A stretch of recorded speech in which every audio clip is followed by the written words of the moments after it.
মানুষ ধোঁকা খায় কিন্তু দেখতে পায় না সে জিনিসটা কেমন জিনিস, ধোঁকায় পড়েছে, ধোঁকা খেয়েছে।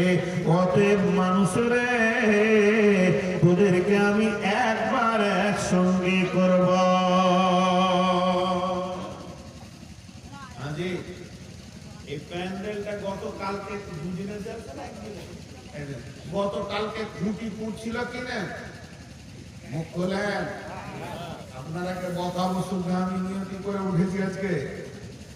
তাহলে গতকাল খুঁটি পুঁটছিল, কেউ যদি জিজ্ঞেস করতো এই রাস্তা দিয়ে যেতে যেতে কি হবে জি, জালসা হচ্ছে না জালসা হবে, কি বলবেন?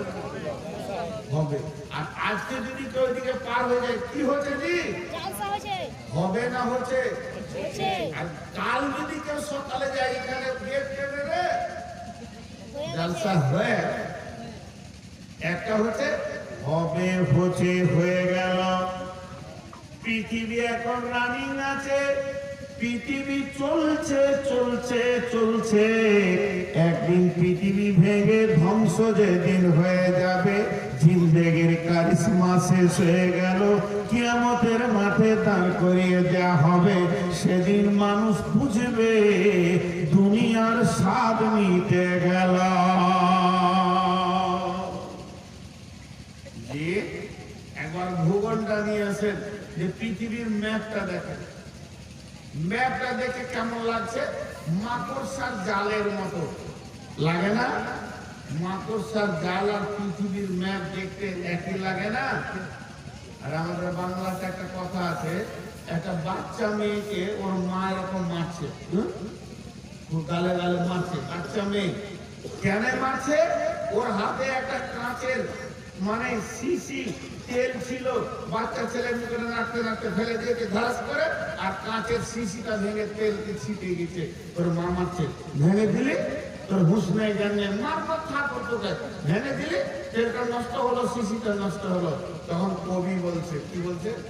মেরো না মেরো না মেরো না, ফুকু ভেঙেছে তেলে শিশি, তাই তো তোমরা করো রাগ। ফুকু ভেঙেছে তেলে শিশি, তাই তো তোমরা করো রাগ।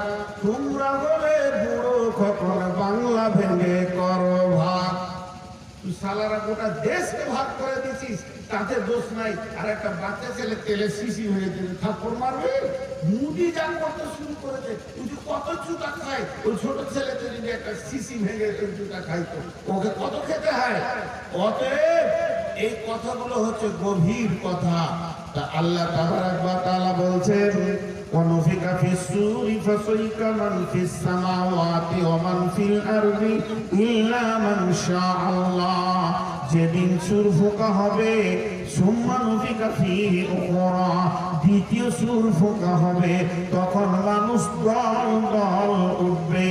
কবরের কোণে একটা বাচ্চা আনপার খাওয়ার, একটা খ্যাপা পাগল, কেউ লুকিয়ে থাকতে পারবে না। ওয়াইদাল কুবুর সিরাত, সবকে কবর থেকে ঝেঁটিয়ে তোলা হবে। আর তোলানোর পর কি করা হবে? একটা ময়দানে জমা করে দেওয়া হবে। সেখানে আপনি থাকবেন, আমি থাকবো, মা বাপ থাকবে, ভাই বোন থাকবে। তারপরে আমার আল্লাহ কি করবেন? এরপরে আমার আল্লাহর কাছে দুইটি ঠিকানা আছে। আর বিহার নাই, ঝাড়খণ্ড নাই, পশ্চিমবঙ্গ নাই, মালদা, মুর্শিদাবাদ, পাকুড় নাই, আর দুমকা জেলা, সাহেবগঞ্জ কিছুই পাওয়া যাবে না। পোস্ট অফিস পাওয়া যাবে না, থানা তালুকা কিছুই পাওয়া যাবে না। শুধুমাত্র দুইটি ঠিকানা থাকবে। আমার আল্লাহ বলছেন, ফাআম্মা মান তাগা ওয়া আসারাল হায়াতাদ দুনিয়া ফাইন্নাল জাহিমা হিয়াল মাওয়া। একটা ঠিকানার নাম হবে জাহান্নাম। ওয়া আম্মা মান খাফা মাকামা রাব্বিহি ওয়া নাহান নাফসা আনিল হাওয়া ফাইন্নাল জান্নাতা হিয়াল মাওয়া। আর একটা ঠিকানার নাম হবে জান্নাত। এতগুলি লোক, কোটি কোটি বিলিয়ন মিলিয়ন মানুষ এই দুইটি জায়গাতে যাবে।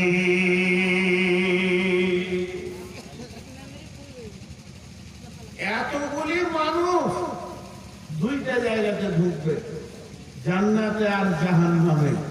তৃতীয় কোনো জায়গা নাই, তৃতীয় কোনো জায়গা নাই। দুটি জায়গার ভিতরে এতগুলি মানুষকে আল্লাহ ঢোকাবেন আর যাবে। তাহলে এখন গোটা দুনিয়ার কথা বাদ দিই, এইখানে যে কটা লোক বসে আছি এর ভিতরেই জান্নাতি আছে, এর ভিতরেই জাহান্নামী আছে। আছে না নাই ভাই? এর ভিতরেই জান্নাতি আছে, এর ভিতরেই জাহান্নামী আছে। তাহলে কে জাহান্নাম যাবে আর কে জান্নাত যাবে বোঝা তো মুশকিল।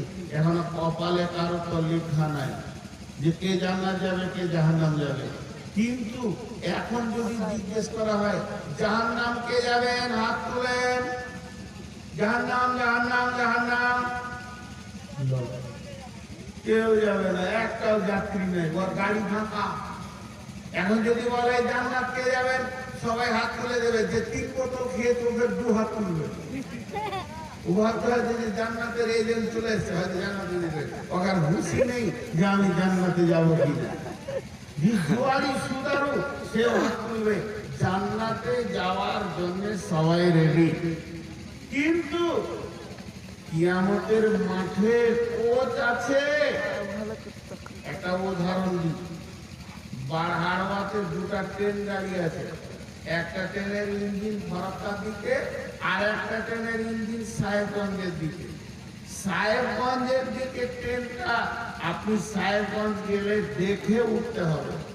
ফারাক্কা গেলে আপনাকে ইঞ্জিন দেখে প্ল্যাটফর্ম দেখে উঠতে হবে।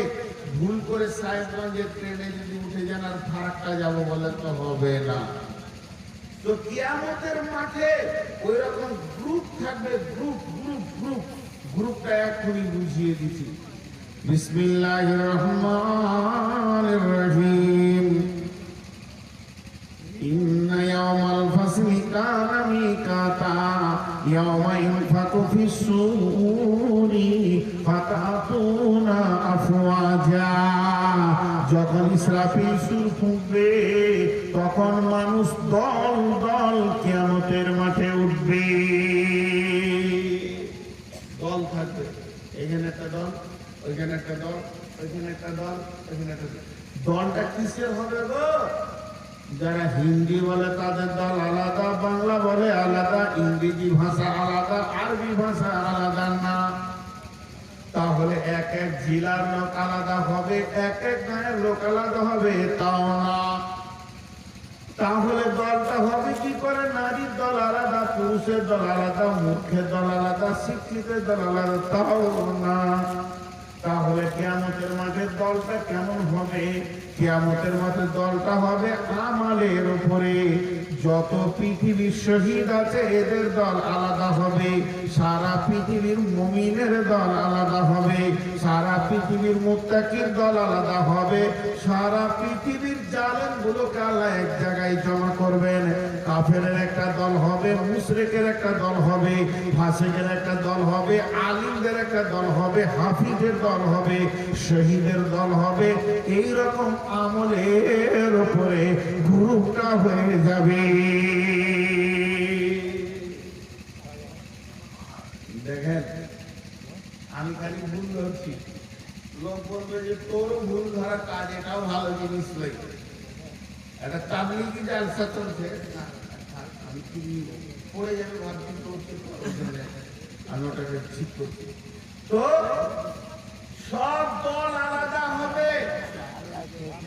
এখন আপনারা বলেন, কোরআনে এই নামগুলো আছে, জালিম, কাফির, ফাসিক, মুনাফিক, মুমিন, মুত্তাকি, শহীদ, সলেহিন, সাবিরিন, সাদিকিন। বেশি বলবো না, 4টা 5টা বলছি। আমি দলের নাম বলবো আর আপনারা বলবেন জান্নাতি না জাহান্নামী এই দলটা। তাহলে আমার এবার বয়ান শুরু হয়ে যাবে। সবাই মহব্বতের সঙ্গে বলবেন। আচ্ছা বলেন, মুমিন, মুমিনের দল কি জান্নাতি না জাহান্নামী? মুখ খুলছে না, কোন ধরনের? আমার এই বাংলাদেশে জালসা করে করে অভ্যাস হয়ে গেছে যে ওরা এত মুখ খুলে এরা মোটি মুখ খুলে, বিরক্ত লাগে। কথা বলে উত্তর দিতে হয়। মুমিন জান্নাতি, মুত্তাকি জান্নাতি, কাফির